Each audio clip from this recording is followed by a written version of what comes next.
Good evening.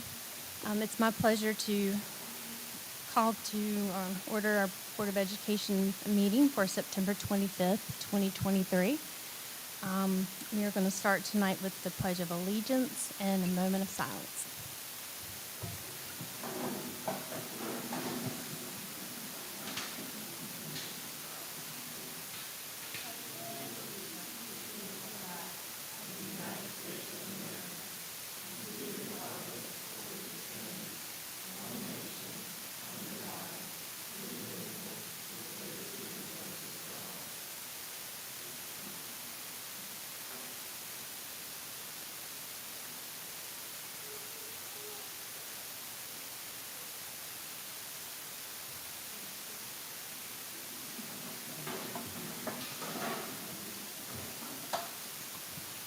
Okay, Ms. Parker, can we have a roll call, please?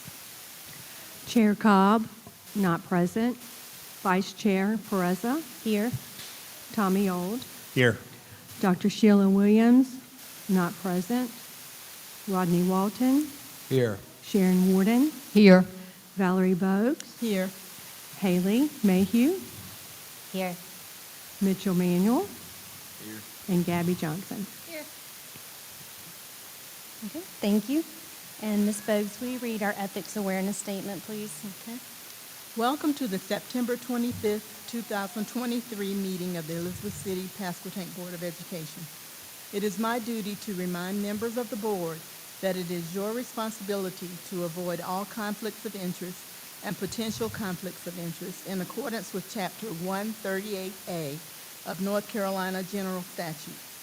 As public servants, it is your duty to continually monitor, evaluate, and manage your personal, financial, and professional affairs in such a way as to ensure the absence of conflicts or potential conflicts. Does any member know of any conflict of interest or potential conflict of interest with respect to any matter coming before the board today? Let the record reflect that no conflicts exist. Okay, thank you. I think we're going to turn everything over now to Dr. Parker. We have some special recognitions from Northside Elementary and Elizabeth City Middle School. We first need to approve the agenda for tonight. Oh, I'm sorry. I had some notes written beside it and skipped right over it. Can I get a motion to approve the agenda, please? I'll move to approve the agenda for September 25th, 2023 as presented. Second. All right, has been moved and seconded. Can I get a vote, please?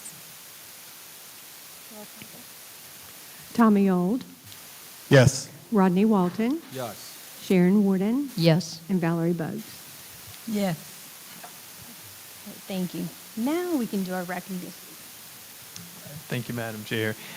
Good evening, everyone, and welcome to Bear Country. We're right here with the Northside Bears this evening, and we have some members of the Hive in the audience, too, from ECMS. So we're looking forward to some recognitions tonight, and we want to start with asking Principal Sharon Bell from ECMS and her team to come forward. We're going to have a recognition there, and then we'll go right into Ms. Prayer with some recognitions from Northside. So, Ms. Bell, if you'd like to come forward with your recognition.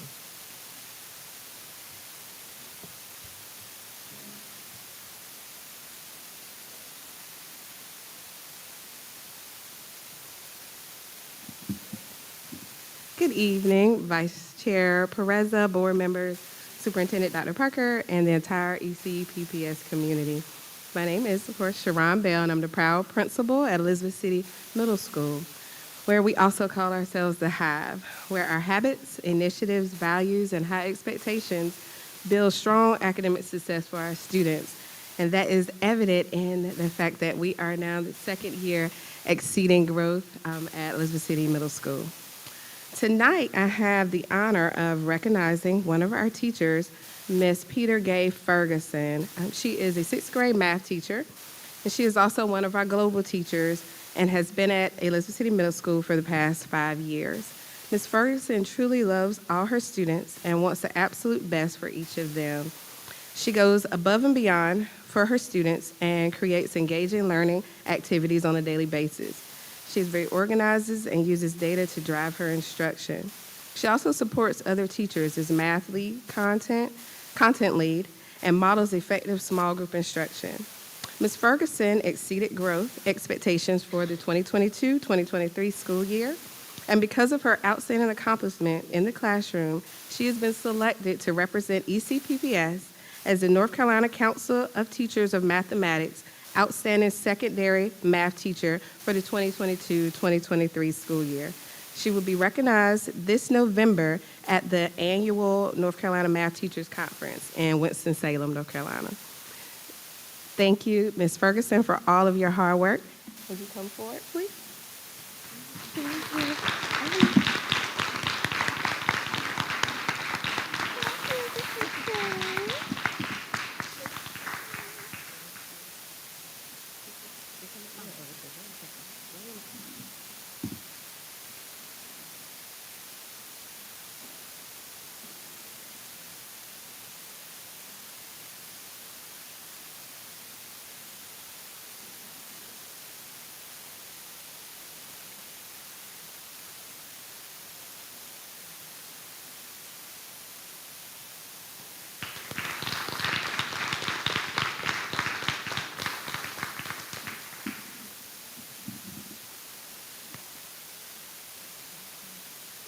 Good evening, members of the board, community members, students, parents, and staff. I am excited to recognize several people from my school.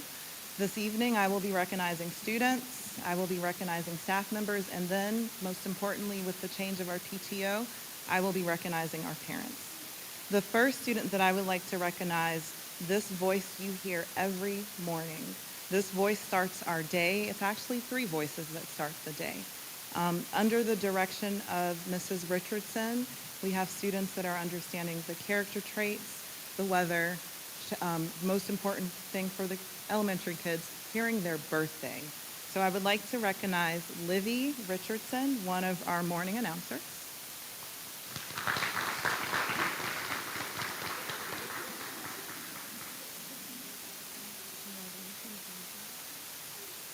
We will do a group picture with our morning announcement. I will also be recognizing Shania London. She is one of our morning announcers. Congratulations, Shania.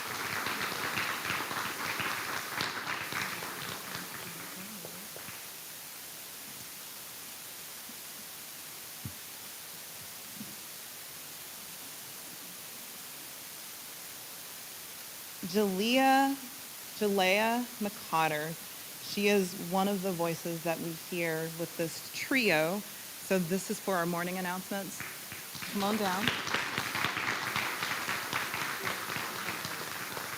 All right. So I'm going to jump on in for our morning announcers.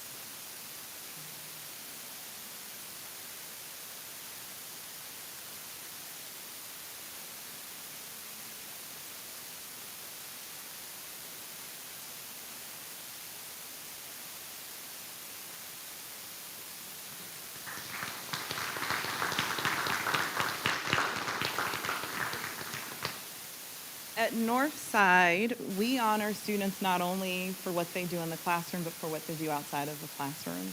So the two students that I will be recognizing have excelled, one in football, the other in gymnastics. One is a AAU superstar, and that is Jasmine Wilbarger.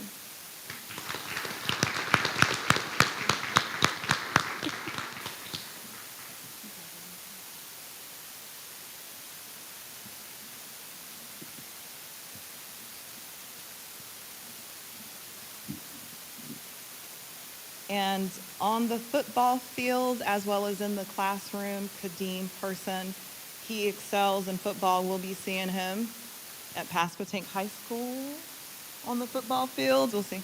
But Kadeem Person.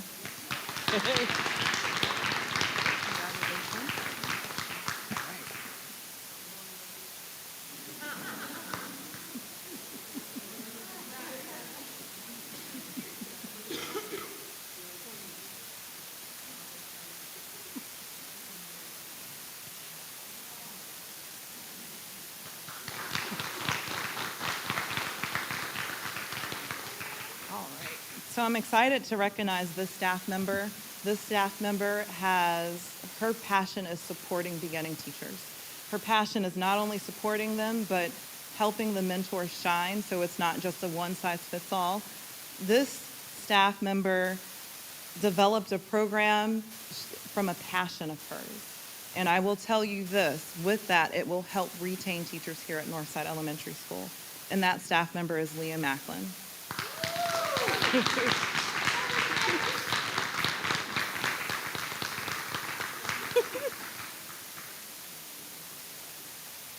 Yes, you do.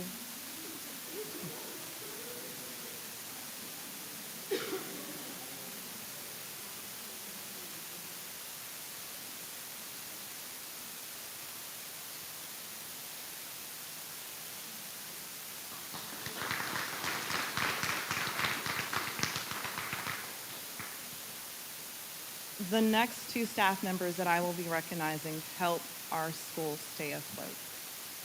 They are the people that our parents meet at the front door when they come in. They are the voices that we hear when the phone is picked up. They are the ones that's helping the kids get on the bus, helping our students be placed in classrooms. I could not stay organized without these two individuals, and it is Victory Blunt, our data manager.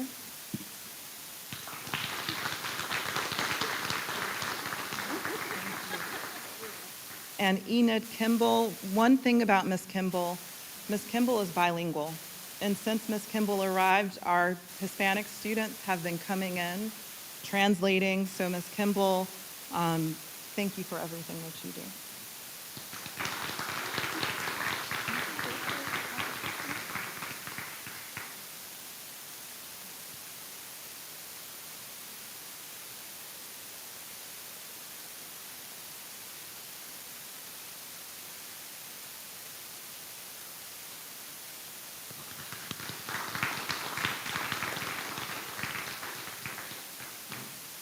For the next staff members that I will be recognizing also includes parents. Last year when I got here, one of the questions was like, where's your PTO? And the staff member that said, here's the PTO, it's me. And I was like, you can't do this by yourself. She was the president, the secretary, the treasurer, she was everything. She shared that we're gonna get this with the ground running. We had a PTO meeting of 4 parents. The 4 parents multiplied to about 40 parents that have joined our PTO since our open house. And it started with this staff member that was doing it all. So I will be recognizing the staff members and the parents that stood up to bring PTO back here at Northside Elementary School. And that is Kristen Waterbury, staff and parents.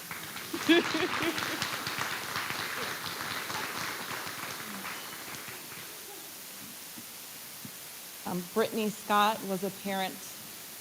She's not present tonight, but Mrs. Brittany Scott.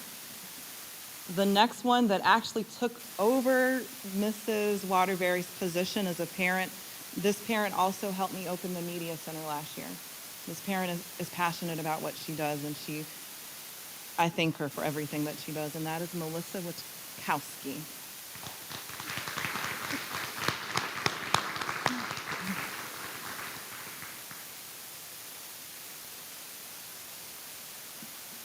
Another parent that is not here tonight, Dericia Walker White. And as I skip around, parent and staff member that helped make this happen, Brandy Talley. She's a staff member as well as a parent, and she's bringing our PTO. She designed the shirt that Mrs. Waterbury is wearing.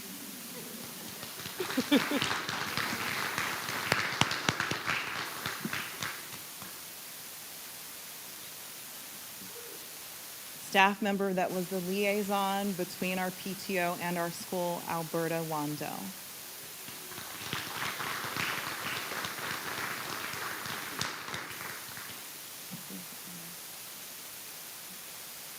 Because of these individuals, I can tell you PTO will be up and running and given back to our community.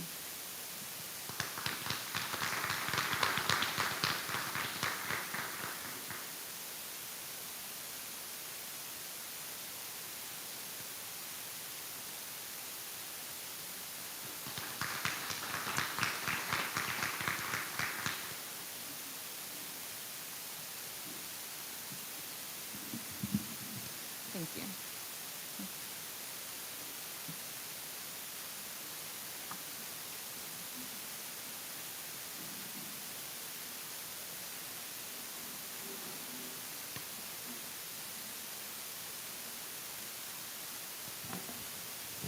Okay, now we have instructional highlights from Northside Elementary.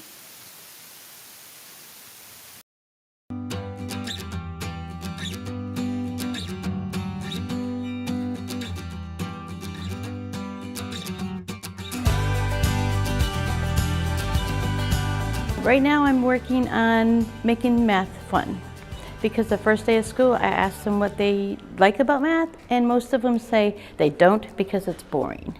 So if we put games like the math stackers and things in there, it makes it fun, and then if they're having fun they learn. So my goal is to make it fun for them so by the end of the year they'll be able to do the 5th grade concepts because they enjoyed it. Right now we're working on coordinate planes, line graphs, and making patterns on line graphs according to what the data tells you for the pattern. I want them to be able to be successful in math, so I want them to score as best as they can in the EOGs and be proficient. We're working on the 5-finger retail, the characters, the setting, the problem, solution, and also sequence. And so I wanted the kids to understand how understanding the 5-finger retail will help them to understand the story. And I also have a young boy in my class who speaks Spanish, so I try to incorporate some of those Spanish words so that he could understand also what was going on in the story. And when I first did that, oh, his eyes just lit up, and it made me feel good. It helps to understand comprehension and answering questions that goes along with the story. And so, especially when they're going up to the upper grades, they will be able to read a selection and be able to answer the questions and, you know, hopefully help them to just increase their testing scores. We follow kind of a loose choice-based or teaching for artistic behaviors format in our art room. We call it the studio. And the kids right now are learning a lot of foundational skills for drawing, painting, collage, sculpture, clay. And then once they learn the foundational skills, I like to kind of just turn them loose and let them create what they feel like creating instead of just copying like exemplars or copying things that I have made.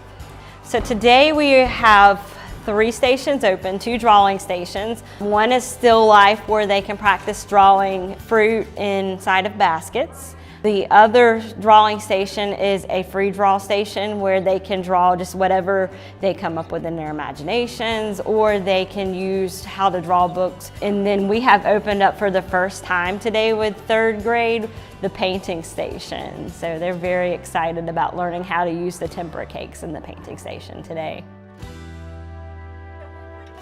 We just did a lesson on asking and answering questions with nonfiction text, and they were learning about a real person, a real place, and how she used plastic bags to help make new things because she saw a need for it. So that's going to help us in the future for asking and answering questions of a text. Before, during, and after we read something, it's important to interact with the text so that you know what to ask yourself as you go through so you understand what it's talking about when you're done reading. So it's very important. The next step is that we're going to take plastic bags and we're going to actually try to make a bracelet with it. So it's important to extend the lesson so the kids can actually do that themselves and learn how that lady actually did it. Izatu Cisse was her name, so they're going to actually make it themselves, and it helps them engage and they want to be a part of it.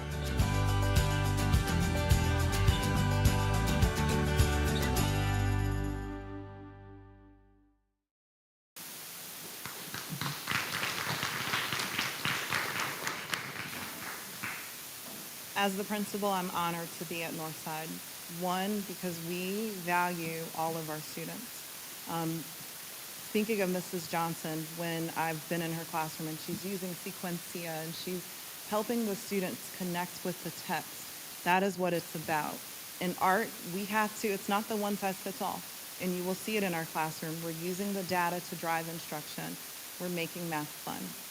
And I'm very proud of the work that our teachers are doing here, and our students are coming to school excited to learn, and that's really what it should be about.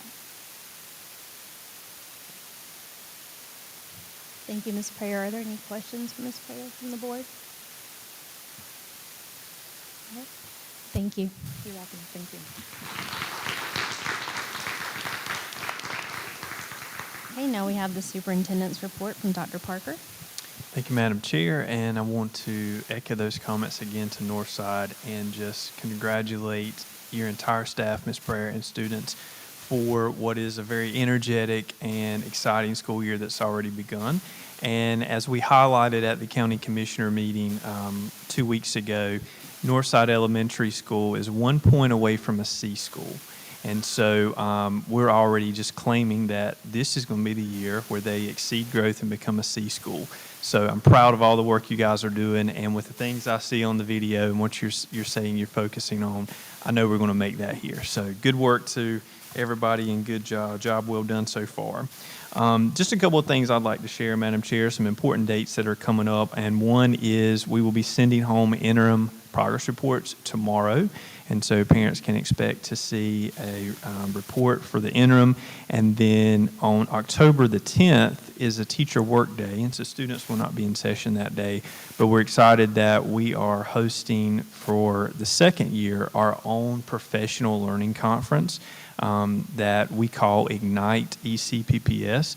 And we will be hosting that at Northeastern High School. And that will be for all of our staff from 8:30 until 12 that day, and we will have sessions where our staff will be able to choose what sessions they would like to go, but our teachers will be hosting sessions. We will have community partners.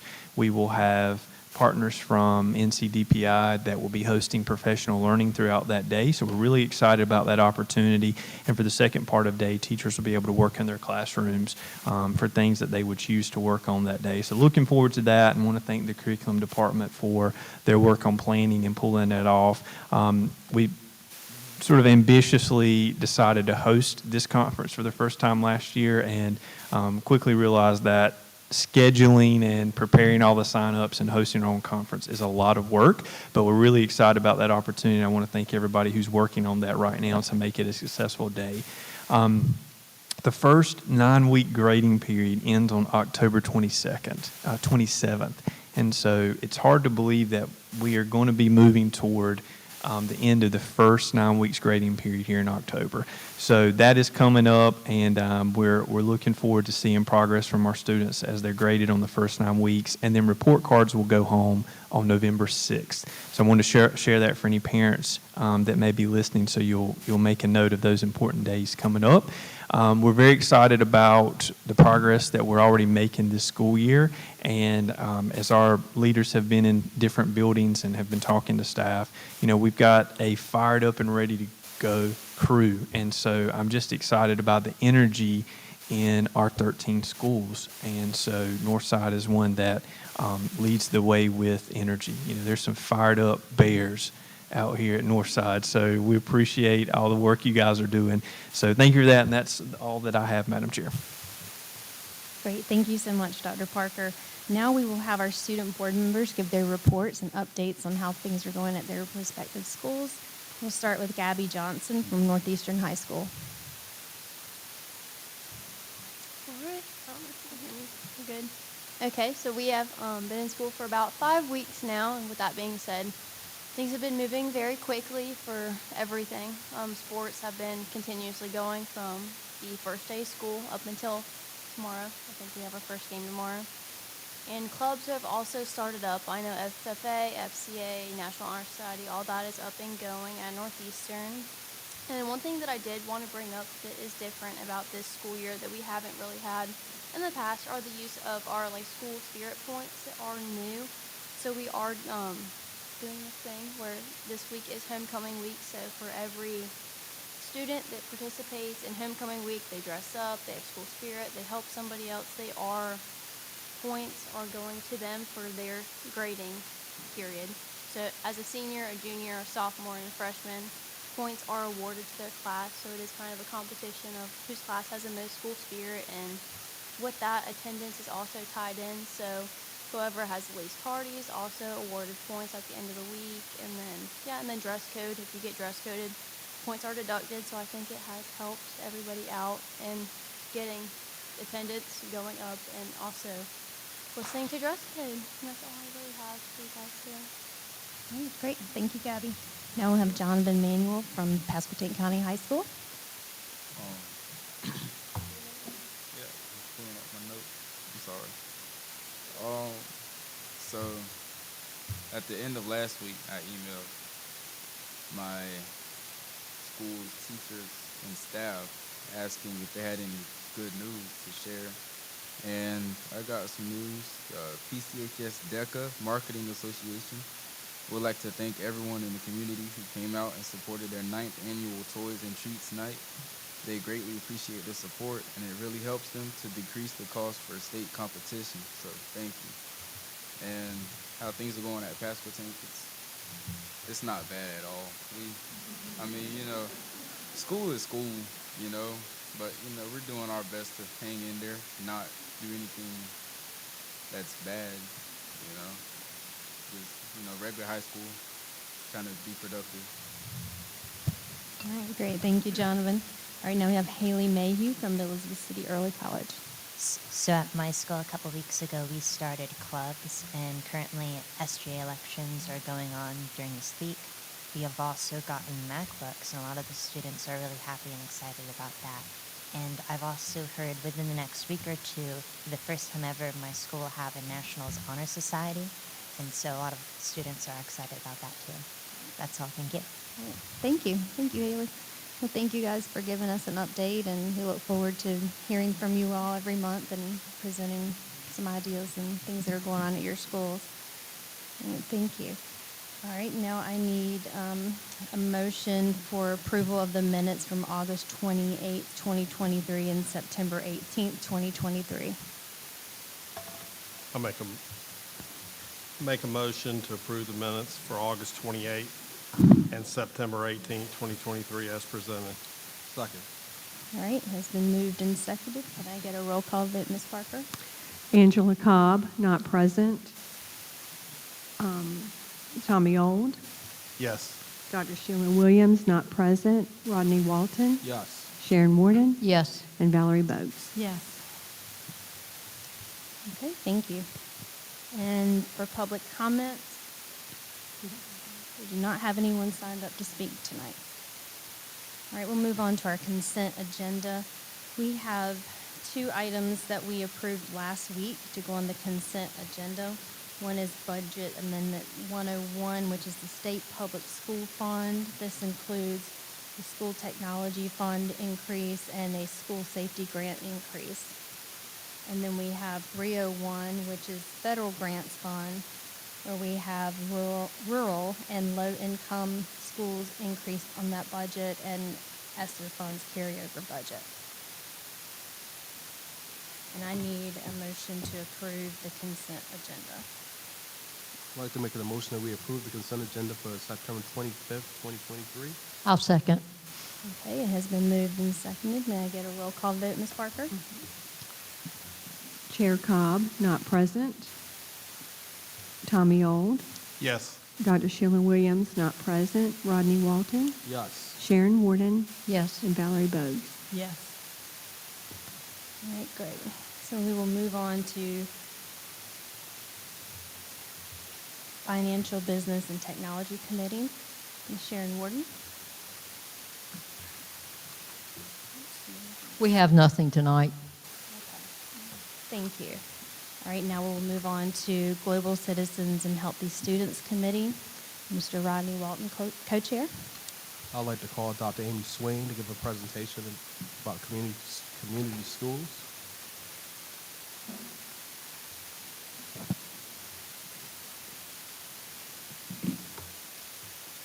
Good evening. Dr. Swain and her team, I'm sorry. Yes. That's the community school squad. Yes, that's right. I'm really excited to be here tonight. Also because this Friday is homecoming for Northeastern and my class of 1998. It's been 25 years, so I'm really excited to be here this week. So with me is Stephanie Ambrose, who is the principal of P.W. Moore, and I think everybody knows Hip Barcliff, who is our community school director at P.W. Moore.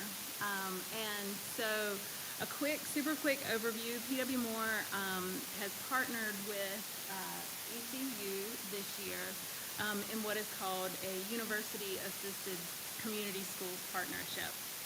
And so what that means is that the university joins together with this school to kind of accelerate the impact of academic, social, and health supports that are in our area and streaming those into the community site, which is the school, so that the school becomes a hub of the community. And so my team and I got to meet with Ms. Ambrose, and the first thing she said she wanted to focus on, Dexter, next slide. Bringing in the family. Yes. Making the connection. Yes. So when my team came up to talk the start of this year and over the summer with Miss Ambrose and Miss Everett, we were talking with them, and they said they've got really strong academic growth, and they were super proud of all that they've done. But that they wanted to work their focus on creating a community and family engagement, increasing that, bringing parents into the school, because we have literacy night and we have PTO that is not going as well as what is happening at Northside. And so we were just trying to think of strategies around what it would look like. And so using the community school strategy, which is 4 pillars, well, actually our next slide. Thank you. We've started with partnerships. So right now we have ECU, the Rural Education Institute, partnered with ECPPS. We've also been able to bring ECSU on board with their history department, their nursing, their counseling department. We've also been talking with the Chancellor's Office about drone programming and trying to get kids over to the planetarium and having right next door contact with the students at that university. And we've also partnered with the Albemarle Regional Health Services. So next slide here.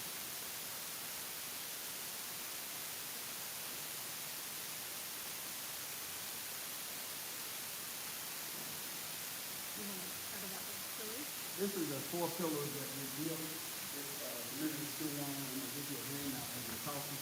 And if you look on this handout, you'll see the 4 areas in the white. It shows you the 4 components that make up the community school.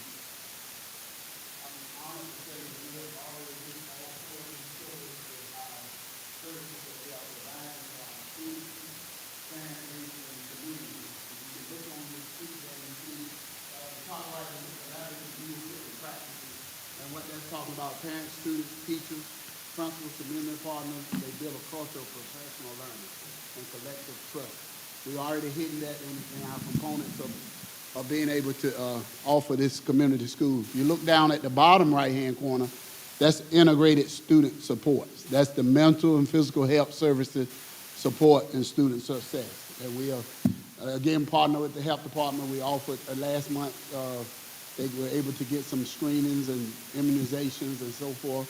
This upcoming month, we're looking at doing some flu shots. So we're hitting those components, and we now have in-house mental health counseling for the kids that's already active and going. So we're on base there. If you look in the bottom left corner, active family and community engagement, that's the school function as a neighborhood hub.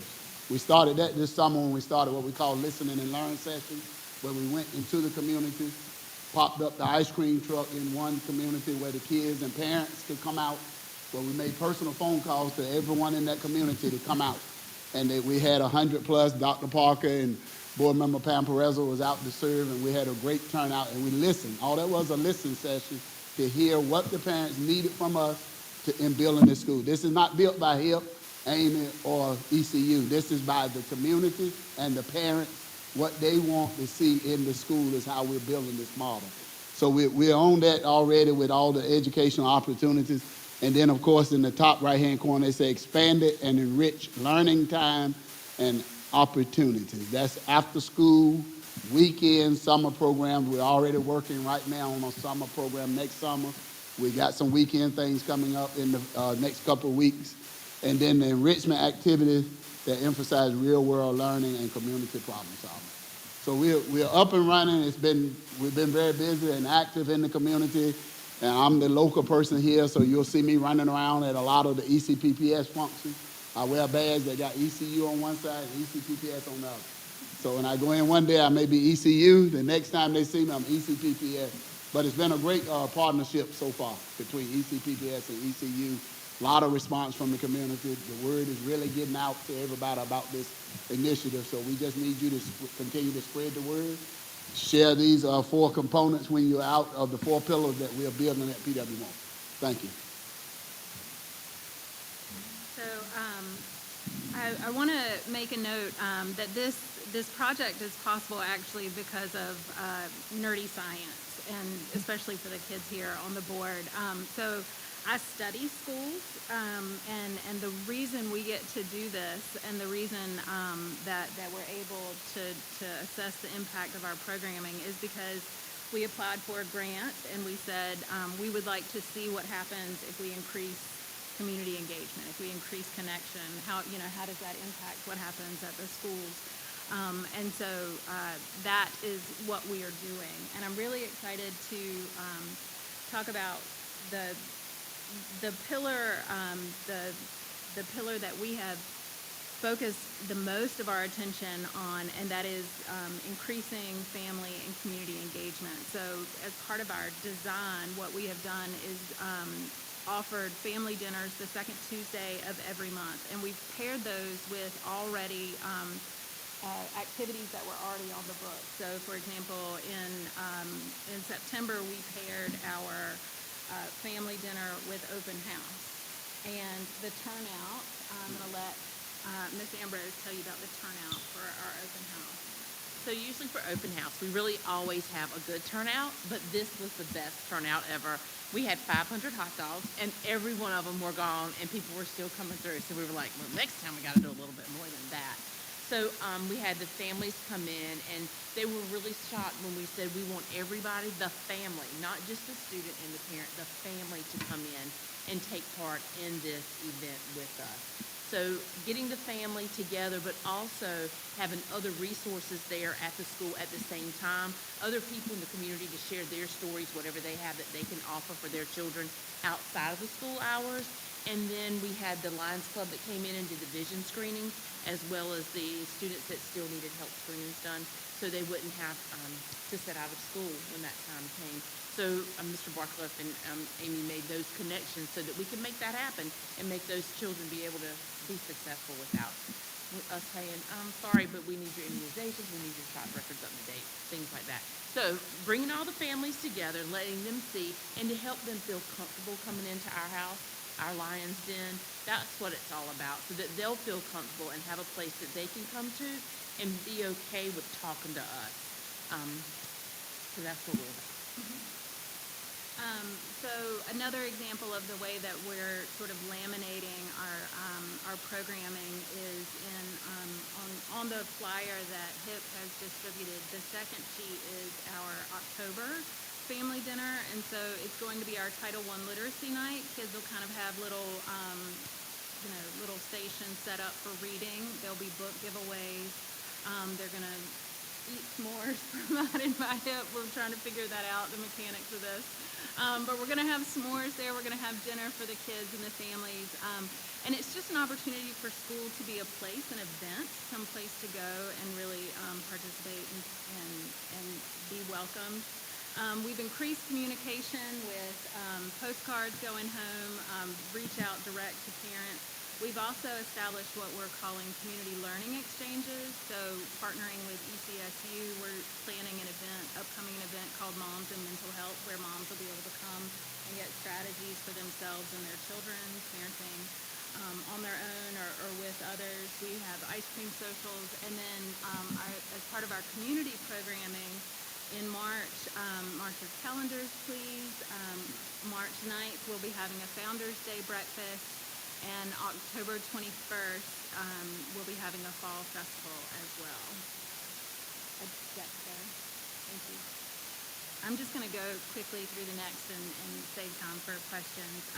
So some of our integrated student supports, while parents are at the schools for Title I night and eating dinner, they can also get flu shots. We're trying to arrange for COVID-19 boosters to be available right there on site.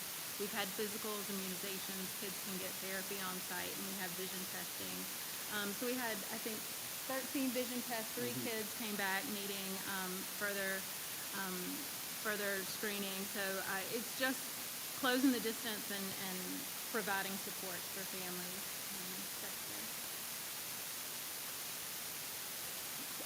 Collaborative leadership is also a cornerstone of this, and Marianne and Stephanie are fantastic, really, really strong leaders. And so talking with them, what we've done, we're going to just develop their own teacher leaders. So they had people who step up. We're going to create a grant writing team so that teacher leads, along with other teachers, they figure out what grants might be helpful for the building, and then the university part of the partnership assists them with the grant writing and delivering of that. We have the community school director, HIP, working with all of our area partners. I think he's in every meeting. If it's on the books in Elizabeth City, he's there. We were struggling with a PTO, so we're moving to a school advisory council model that will have board representation, ideally parent representation, student representation, and have more of a democratic, multi-stakeholder voices there. We have university advisors, Jerry Johnson and myself, and then the SIT group is amazing. And then our final, thank you. We're planning on extended and enriched learning. This is my school nerd heart is on this part of the foundation. So we're working with United Way to write a 21st century learning grant that'll provide after-school services and summer learning for students at PW Moore and area students. HIP has been navigating getting drones through Centera Cares, a grant that we've already established, and with the help of Dexter Jackson Hurd, thank you, sir. We will have drones with kids at ECSU and our kids doing that. Ambrose and her team is going to pick up a basketball league. We have student social groups for the second Friday of every month. The kids, teachers take autonomy, so one classroom might be sewing, another classroom might be Lego building, another classroom might be basketball skills, but the kids get to go based on their interests and have social programming. And then my heart is with the oral history, so we're pairing up some of our 5th grade leaders to interview PW Moore high school elders. So these are elders who attended the school while it was a segregated high school, pre-desegregation. And so our 5th graders are going to interview the elders. Those digital records will be housed in the Elizabeth City State University Library, where they'll stand as records and archives in oral history for generations to come. So we're really excited about all that we have. And we're open for... And just add one little piece about the Founders Day breakfast. With that, the bleachers at PW Moore have been removed, and we have new bleachers. That's one of the last 2 pieces of the original school that's left there, the bleachers. So we're going to be selling off the bleachers here in a little bit for $20 a foot. That's a keepsake. And also at the breakfast in March, we're going to be auctioning at the silent auction, hopefully 2 or 3 benches. I got somebody already making benches. One will be donated to ECPPS, Elizabeth City State, and the Museum of the Albemarle. So that's part of going into that Founders Day. We're going to have some benches that you'll be able to bid on. That's history. So once they're gone, that's it. Other than the floor, in which they're redoing the floor now, so that's still there. But the bleachers, I already had a lot of people saying they want it because I've been spreading it everywhere I go. Say, hey, bleachers coming, a foot, $20. So I have the nameplate on it, 1920, PW Moore High School, 1990, ECPPS Elementary School.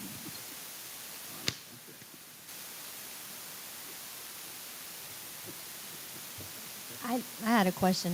Just had the parent response to the medical intervention that you're able to bring into the school with the immunizations and screenings, and what the parent response to that? We did have, we had the physicals, we had 13, Mhm. Okay.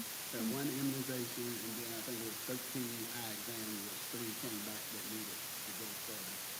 And parents seem very Yeah. excited and receptive of that being a part of the school and the school program.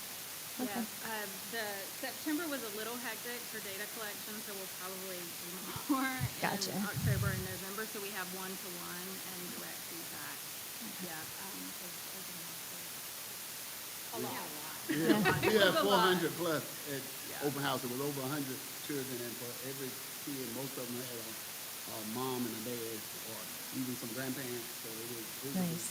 Dr. Parker was there. He saw how many people were there. It was a big event. Yeah, that's amazing. Over 500 people. Are there any questions for the PW Moore team from the board? Any other questions? Students, you have any questions? To add a comment really quickly, Madam Chair. Amy, talk a little bit about PW Moore and this model being unique in the sense of that in North Carolina, there are not many other models like it, and we're sort of piloting for the first time this model in our region. Absolutely. So PW Moore is actually the only university-assisted community school in the entire state of North Carolina. Florida, other states have led the way with university-assisted community schools, Pennsylvania being one, Florida being one, California, Vermont. North Carolina has some community school programming, but they don't have the structure that we have. And so we're really dedicated to pronouncing those pillars. We also have accelerated our impact so much so that my team has been able to develop a technical assistance center for the region, the Southeast region, so we cover from Virginia down to Florida and over to Arkansas. And we hope to, in Eastern North Carolina, build from 1 to 20 community schools over the next 5 years. So that's our goal. And I just want to thank you, Dr. Swain, and your team, and then also Mr. Barcliff and Ms. Ambrose for the entire work the school is doing. And I think what really excites me about this work, in addition to everything you said, is it is a wonderful example of one of our strategic priorities, which is partnerships. You know, this idea that this work goes beyond what we could do by ourselves, but when we partner with our community and we partner with universities, we're able to multiply our reach. And I think this is just a wonderful example of how this partnership has opened doors that wouldn't have been there had we not had the partnership. So I'm so excited about that. And then the other thing that excites me is community is a part of our work and our plan. And, you know, I'll tell you that there's not a time where when we invite the community that they don't show up in Elizabeth City. If it is tailgating at the ECSU football game, if it is students that are interested in being a part of the board, if it is traveling to Greensboro on a charter bus, if it is coming out to eat hot dogs, you know, our schools are a center part of what makes our community strong, and our community really cares about our schools. And so when I hear you say these things, it just makes me so proud of our community of Elizabeth City and Pasquotank County, but also the opportunity in our schools. So triple kudos to the work and continue. I'm very excited to see how we can expand this work into other schools and seeing what is going to be a successful year. And I'm so proud of PW Moore Elementary School. And PW Moore has been invited at our state conference, the AIM conference, to share on the third day of the conference. As the board knows, PW Moore is one of our 4 restart schools. So out of restart schools in North Carolina, PW Moore has been identified as one of the higher performing restart schools. And so Ms. Ambrose and her team have been invited by the State Department to share some of their strategies at a state conference. So, you know, PW Moore is fired up and ready to go.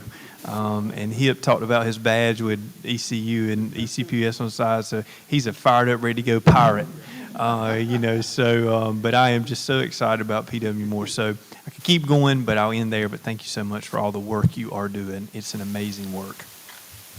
Yeah, absolutely. I think what's interesting too is to see the three of you presenting this information, and you're so excited. Like I feel like you guys could just go on and on and on because you just look so, the looks on your faces, you're excited, you're happy, and it's such amazing work that you guys are doing. So we appreciate your enthusiasm and all that you're putting into this program. It's wonderful. Thank you.